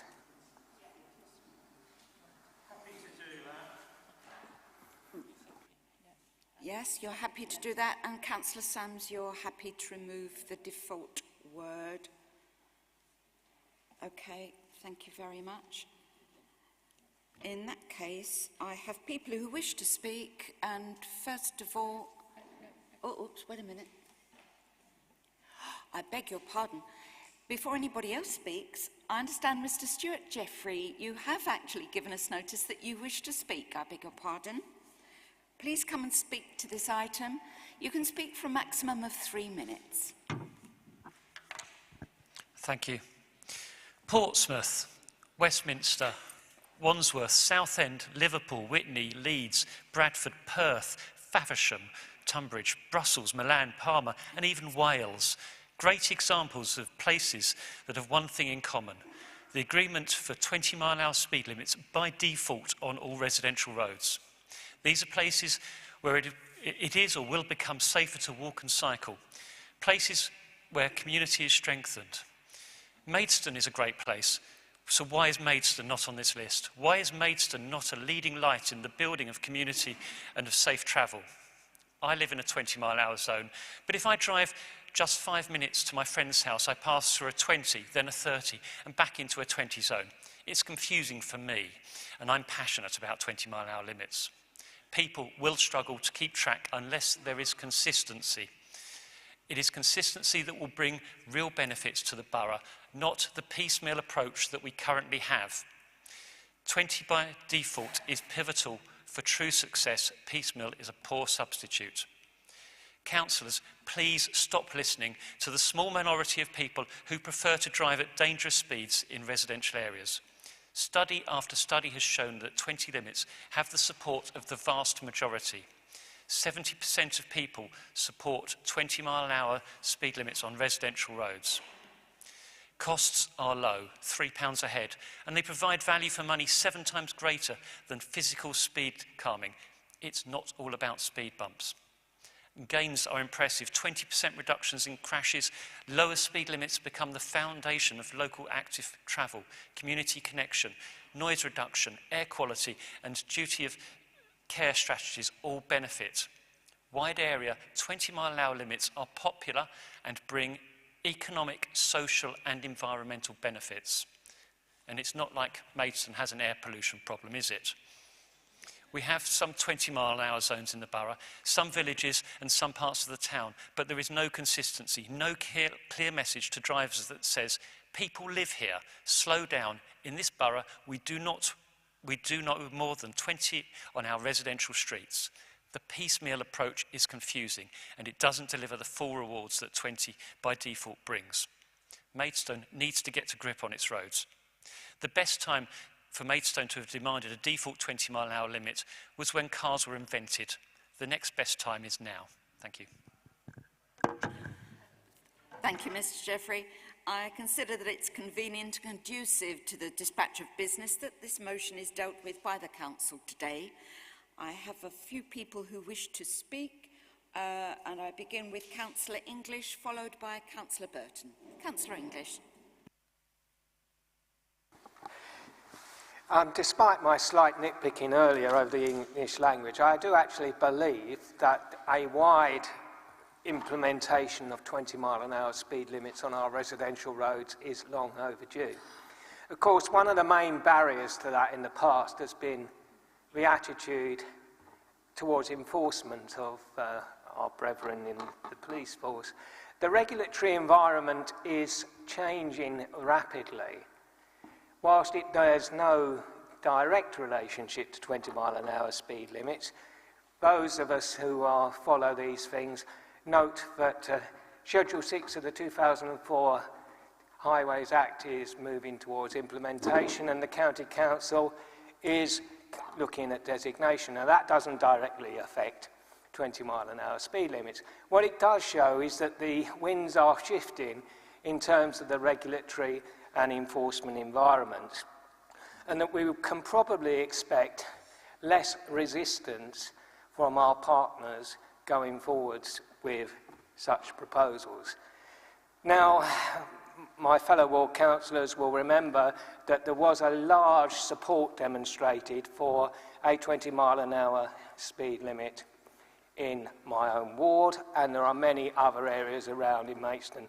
Sadly, we have not, with a few exceptions, and Stuart has referred to one recently in Bridge Ward, we have not got on and dealt with this issue in the way that we should.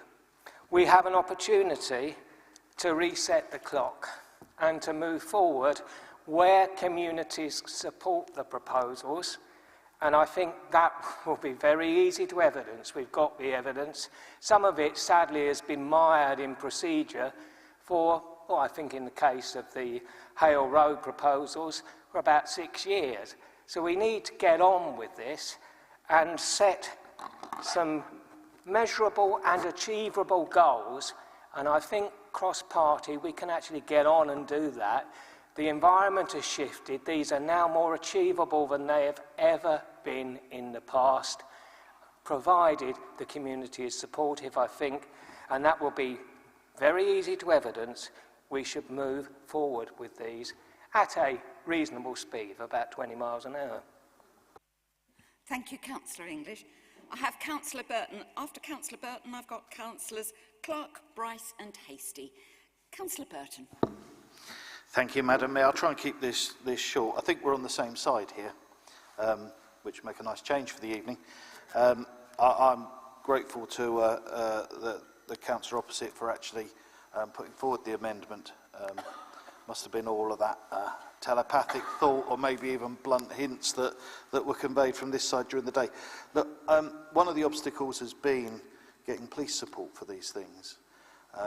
So I met with the Police and Crime Commissioner very recently and raised this matter in particular. And it is with his support to the community-led approach, which was his suggestion and it's his policy, that I actually think we can make some real progress on this. So I'm very happy to support community-led 20-mile-an-hour speed limits. Thank you, Councillor Burton. I now have Councillor Clark. Thank you, Madam Mayor. I would like to move an amendment. I fully support this. Motion, but I think that we've just missed a slight part, and I hope that the proposer and the seconder would accept a small change after the comma, where we say "and on new housing development schemes," because the one thing that we've debated at length is the fact that new housing developments are planned for 20 mile an hour. The design is there to encourage people to do 20 mile an hour on new housing development. The problem is, although it's difficult to do 30 when the streets are constrained by the design, if you do 30 and you kill somebody, you will not be held accountable with the law. This will just be seen as a road traffic accident because you've had an accident in a 30-mile zone. So I hope that I'd like to move an amendment that we add the new development, because this is community-led. We've got communities currently, but we've also got new schemes, and I feel that we should be looking at 20 mile an hour, not just in existing estates. We need to look at it in new housing development as well. So I'd like to move that we add that additional text, which is "and on new housing development schemes" after the comma, and I hope that the proposer and the seconder might just take that in their motion. Councillor Sams, how do you feel about that? I'm not quite sure what it means, because obviously streets would cover that, but if Councillor Clark is talking about it being a default for new housing developments, then I think we need to word it differently, which I then would agree with. But if we just said "and new developments," then I think there's a bit of a difficulty because they're streets. How about "and a default" for new housing development? Hold on a minute. I think Councillor Harper wishes to speak. Yeah, if it's going to be on clarity, I'd be appreciative. In terms of the amendment from Councillor Clark, whilst I sympathise with the idea, and in an ideal world, I would probably support it.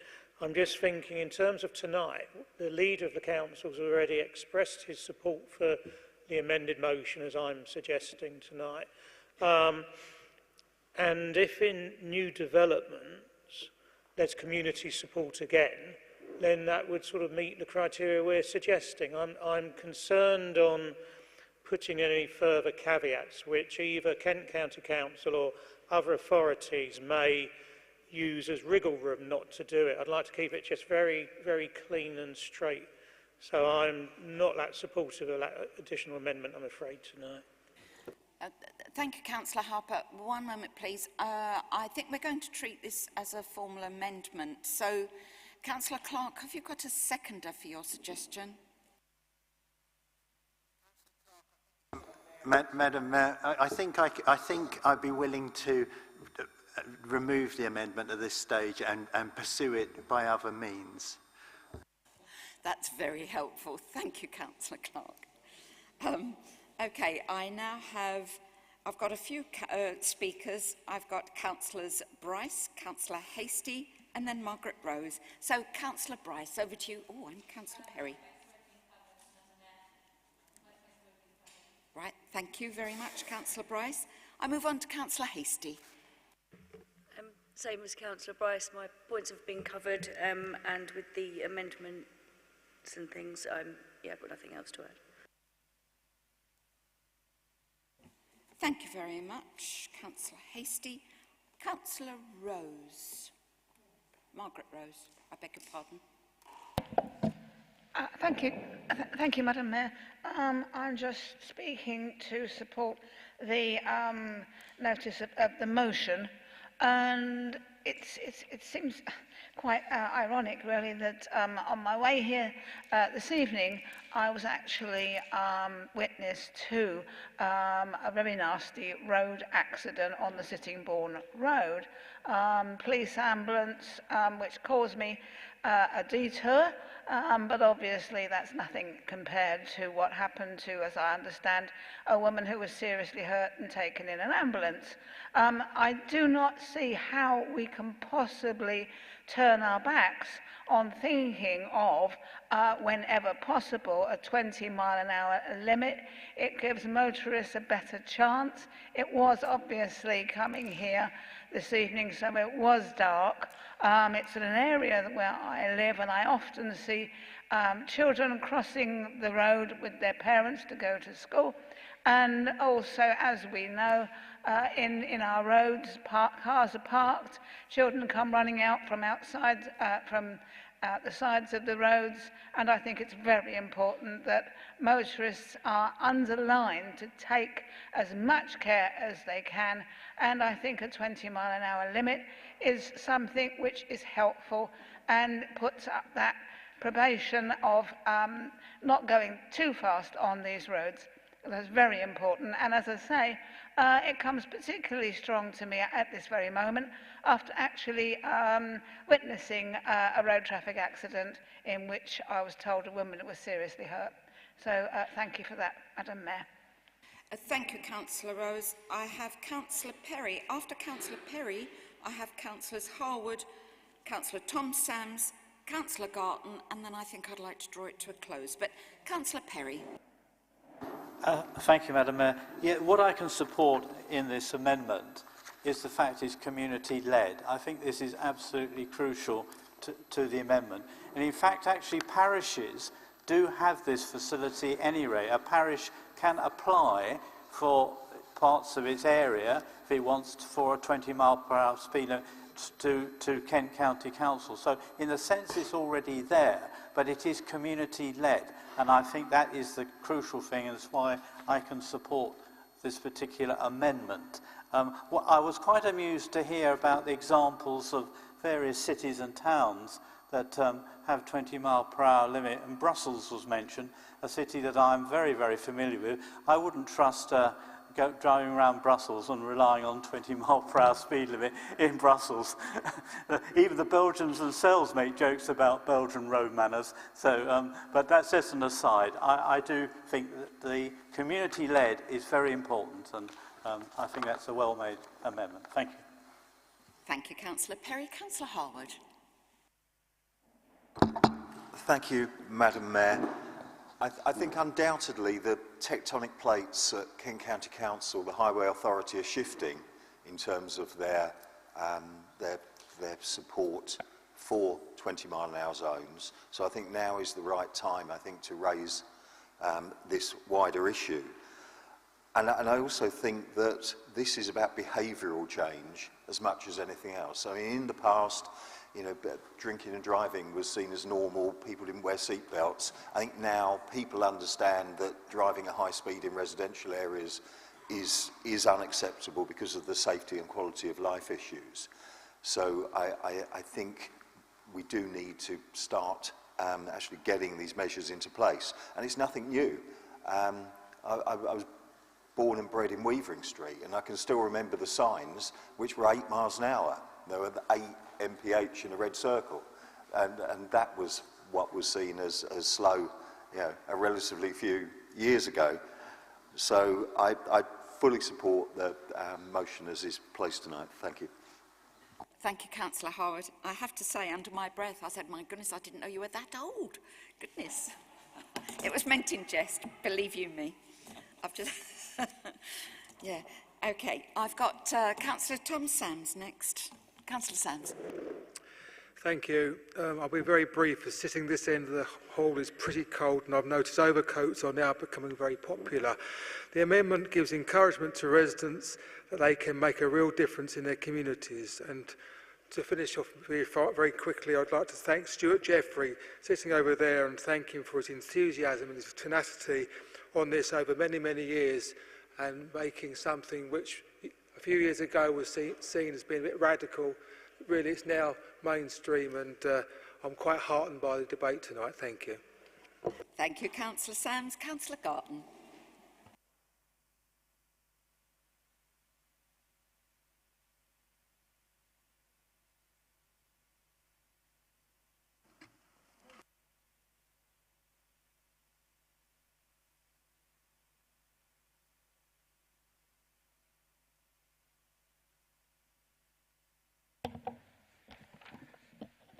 Sorry, Madam Mayor. I've been struggling tonight with the microphone a little bit.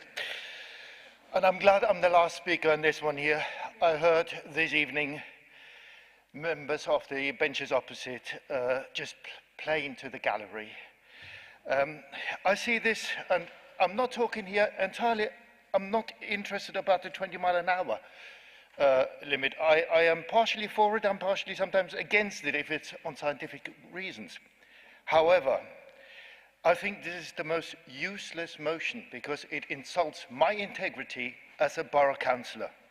But of course, I support something where there's evidence of community support and a community-led approach. That's what we should all do as councillors. And therefore, I will abstain from this motion. All right then, Councillor Garton, thank you very much for that. I was hoping that Councillor Harper would have his right to speak, but out of sheer favouritism, I understand that my dear friend wishes to speak. Councillor Munford, you'd better make it short, because this is really naughty. As per normal, as described, I will be short and sweet. I probably disagree with Councillor Gartland in that we need to notify people what we're doing. And to the rest of the members, I can tell you this is very, very achievable. I have just led 2 community schemes and got 2 20-mile-an-hour zones put in from start to finish. TROs, speed surveys, design, everything. A community can do it, should be encouraged to do it. I don't know why we waited this long to encourage them. Look, all right, please go ahead, Councillor Kimmins, but that you really are my last one before I go to Councillor Harper. Thank you, Madam Mayor. As the most experienced person in the room of driving around Maidstone, all I can say is it's a good motion and I'm going to support it. Councillor Harper, thank you for bearing with us all. I'm quite surprised, really. I'm really happy that everybody seems, apart from perhaps one colleague, is going to support this in a minute. It's quite unusual, isn't it, really, for a Labour motion or a Labour amendment to be supported by everybody. So that's a nice first, and perhaps it can be found on other things in the future. But I do think this will help us. It's useful to hear that in the parished areas, parish councils have powers to do a similar thing in terms of recommending, because obviously in the non-parished urban part of Maidstone we don't have that ability. So hopefully when we agree this, we will be able to work with our colleagues on the Joint Transport Board, bringing forward proposals from our communities and actually seeing them implemented. And I, for one, having, as people remember, back in 2019, presented a petition signed by 800 people in Fan, would like to see that petition resurrected from the depths of County Hall and perhaps be one we can take forward. And I know other councillors have done similar things. So I think this is an excellent thing. Let's vote it through and look forward to a rash of 20-mile-an-hour zones across our borough. Thank you. Thank you, Councillor Harper. Councillor Janetta Sams, would you like to sum up, or should we go to the vote? Or No, just say, I think it's been a really good debate, and lots of councillors have spoken, and I'm really pleased with what people have said. Thank you. Thank you, Councillor Sams. Just to be very clear as to what we're voting on, supports the speed limit of 20 mile an hour on residential neighbourhoods and streets in areas where there is evidence of community support and a community-led approach. All those in favour, members?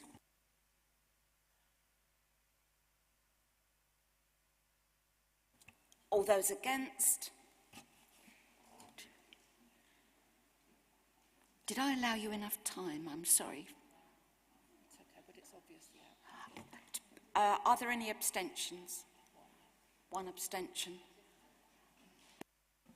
I'm happy to say that that motion has been passed. Thank you very much, members. That's really good. Which brings us neatly on to the appointment of Mayor-Select 22-23. In accordance with the agreed protocol to guide members when electing the mayor should first have held the post of Deputy Mayor in the year preceding the mayor election. The Deputy Mayor is Councillor Derek Mortimer.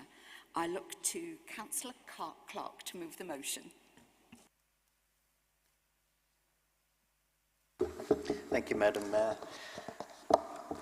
I'm delighted to be able to say a few words on behalf of my colleague Derek Mortimer, my South Ward colleague. I remember clearly when Derek first became a local councillor in 2010. At the time I was serving as a committee member of the North Lewes Residents Association, and I was struck by how Derek got straight to work, never hesitating to meet up with us whenever we needed him, and how he helped us overcome all manner of challenges. In 2011, Derek joined us for coffee ahead of our AGM and told us about the new National Planning Policy Framework.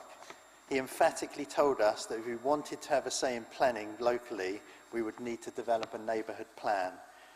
Derek's words were taken to heart, and in 2018, the North Lewes Residents Association neighbourhood plan was the first to be adopted in the borough, beating a path which many have subsequently followed. Derek is a founding member of the Howe Park Nature Reserve, a 29-acre reserve in South Ward, where he continues to serve as a trustee alongside myself and Councillor Paul Wilby here. Derek is not just a trustee in title, he continues to join in, rolling up his sleeves and tree planting, most recently just a few weeks ago, having planted many hundreds of trees in and around the reserve and beyond. He recently played a key part in the Trust's acquisition of a further 29 acres for the reserve, which was the former landfill site for the borough over at Dean Street, which we now call Walnut Tree Meadows. Derek, we owe you a gratitude for all your hard work over the many years. I cannot end without mentioning Sally, Derek's wife, who has been so accommodating and gracious during our countless ad hoc meetings, responses to unplanned casework and emergency call-outs in South Ward. I hope Sally will have an amazing year, and I'm sure this is really going to be quite an adventure for her as well as you, Derek. To close, I would be honoured to propose that Councillor Derek Mortimer be appointed as Mayor-Select for the municipal year 2022 to 2023. Thank you, Councillor Clark. I now call upon Mrs Joy, Councillor Mrs Joy, to second the motion. Thank you, Madam Mayor. Members, on behalf of the Maidstone Group, first time I've said that, it gives me great pleasure to second the motion that Councillor Derek Mortimer become Mayor-Select 22-23. Congratulations, Derek. Your year as Deputy Mayor is finally coming to an end, and very soon you will be Mayor. And how exciting for you. Each mayor brings their own skills to the role, and as the first citizen of the borough, I know promoting Maidstone will play an important role in your year. Since becoming a councillor in 2010, I'm glad I did my homework, Derek has continued to serve his ward well, and I, for one, know how much it's been appreciated. His work ethic is reliable and consistent. Derek has many good attributes. He's a true gentleman, charming, kind, and respectful. And I'm confident that he and his lovely wife, Sally, will serve Maidstone well. This is your year, Derek. Make it as special as you are. You deserve it. Thank you.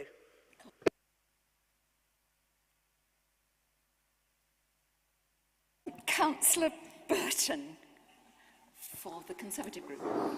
Thank you, Madam Mayor. Derek, you asked me to support you this evening, and I thought, well, what criteria can I do that on? So I came up with a two-part test, looks and sound. So first, the look. Well, we all know that Derek is indeed a super dapper dresser. I think he's consumed a whole shelf from Savile Row or the like, somewhere along the line. Being a mayor means wearing special clothes. If anyone can pull the look off Derek, I'm sure you can. Secondly, the sound. Calm, reassuring, knowledgeable, able to hold the crowd with words of wise observation.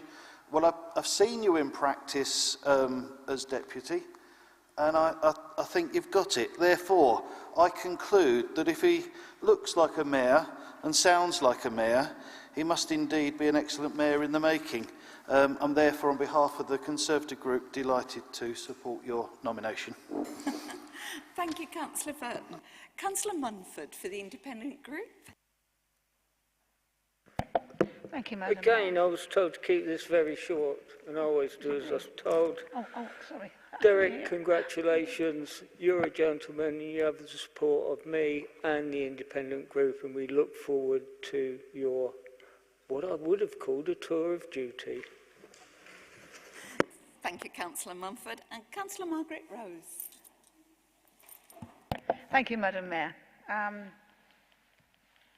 delighted to offer Councillor Mortimer congratulations and Labour Party support in his coming year as Mayor of Maidstone. I would also like to take the opportunity to thank Councillor Mortimer for his kindness and encouragement to me as a newly elected councillor in his chairing of Community Housing and Environment. Through this committee, we can be justly proud of putting in place a policy that has not only national but also international interest and intentions of implementation. I think we are all aware that Derek has a very, shall we say, elegant fashion sense, especially in his choice of shoes and his colourful choice of socks. So I wish him best foot forward in the shoes of Maidstone Mayor, and I'm sure he will sock it to all in Maidstone and Kent that Maidstone is a very much an area of town worthy to being the county town of Kent. Thank you, Derek, and God bless, and enjoy your year as Mayor of Maidstone. Thank you. Thank you, Councillor Rose. Are there any other nominations? Oh, I tell you what, the Deputy Mayor has just wished to say something. Do you think I should let him? Go on. No, I'd just like to say thank you, everyone, for your kind words and everybody that supported me. This week, some of you ended up on the list to speak, and there was lots more that were coming along as well. So thank you very much, everyone. Thank you. Fantastic. Is the motion agreed?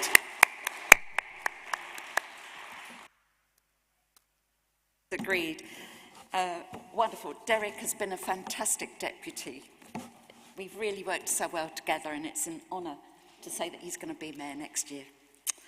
Right, item 22, appointment of Deputy Mayor Select 22-23, in accordance with the agreed protocol to guide members when appointing the Deputy Mayor, the most senior member of the Council, as set out in the order of seniority by length of service of members who has not previously held the office of Mayor and who wishes to take up that office and who has served for a minimum period of 6 years, should be appointed to the position of Deputy Mayor. Now, following discussions, there were two councillors with the same seniority who wished to be Deputy Mayor in 22-23. In accordance with the protocol in such circumstances, I drew lots, and the winner of the draw was Councillor Newton. Members are asked to take into account the outcome of the draw when voting on the appointment. I look to Councillor Munford to move the motion.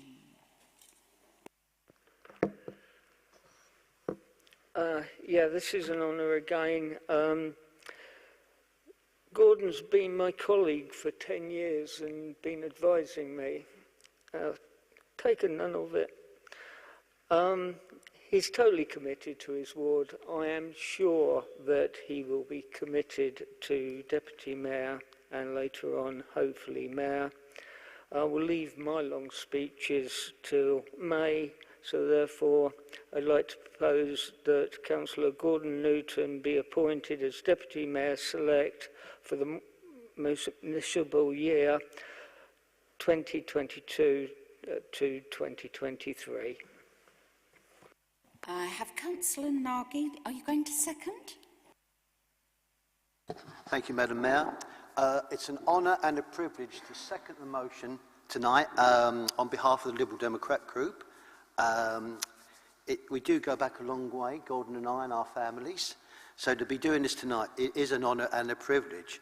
And I think then Gordon and Derek next year, as their new team, will work together fantastically. Both of them have their communities at heart and do whatever it takes to fight for their community. So I think the two of them together will be an exceptional team. I'm looking forward to the year. So I second the motion tonight, and that's it for me on this one. Thank you, Councillor Nagy. I'm going to ask Councillor Springett to support the motion. Thank you, Madam Mayor.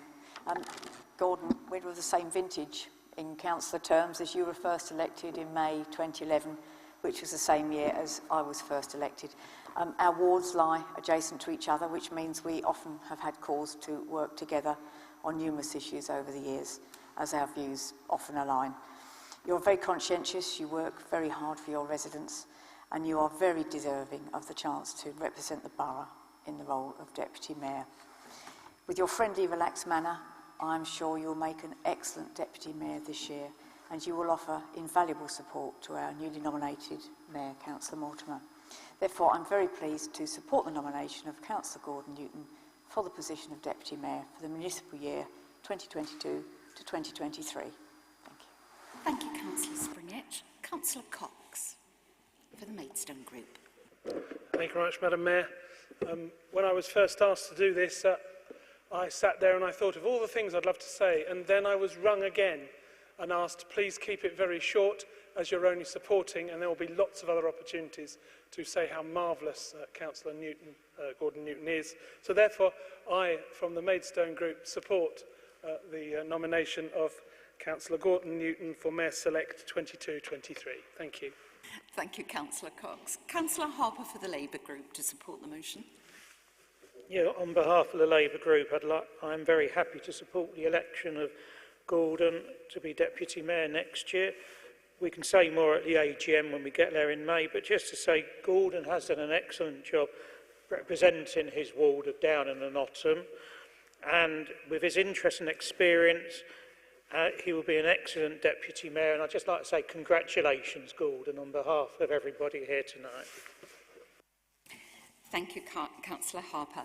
Are there any other nominations? In that case, is the motion agreed? Thank you very much, members. Before I conclude the meeting, can I ask you please to take your agenda papers home, recycle them at home, because there's an awful lot of clearing up to do here tonight. Thank you very much indeed, members. The meeting is closed.